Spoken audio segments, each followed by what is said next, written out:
Hey, it's Dr. Scott here with Chiro Strength, and today what we're going to talk about is pinching or pain behind the wrist with wrist extension. So doing things like push-ups or any time where the hand is flat against the surface and getting that pinching sensation. So outside of ganglion cysts, because if you do have a ganglion cyst, sometimes it just needs to be surgically removed. Sometimes if you just eliminate the provocative activity for long enough, it will resorb on its own. So other than rest or surgery, ganglion cyst, that's really your only option. However, outside of that, if you do have some pinching of the joints, there's some easy strategies here to kind of implement until it resolves.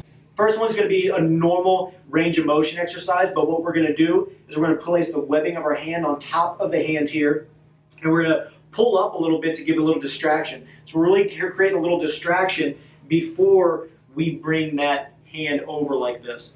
And so as we do this, we'll just for 30 seconds or so, place our hand, pin it to the ground, pull up a little bit. You should feel that distraction, and you should feel it open up. Now you might deviate a little bit towards the thumb or the pinky, depending on where you're feeling the pinch, but that's going to be the first part of this.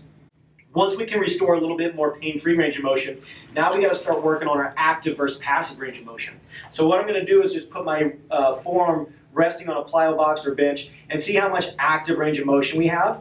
And then as long as that's not painful, we're going to push a little bit deeper into passive range. And our goal here is to eliminate as much active versus passive range. And so what we're going to do is go into our active range, hold, and try to pull ourselves out of it for about 10 seconds with graded pressure, so slowly getting a little bit more pressure as we can hold it. And then going to the other side of the hand and trying to push down against it like this. Again, 5 to 10 seconds. As we relax, we're just going to push ourselves a little bit more into comfortable passive range of motion and then do our best to hold that new in range.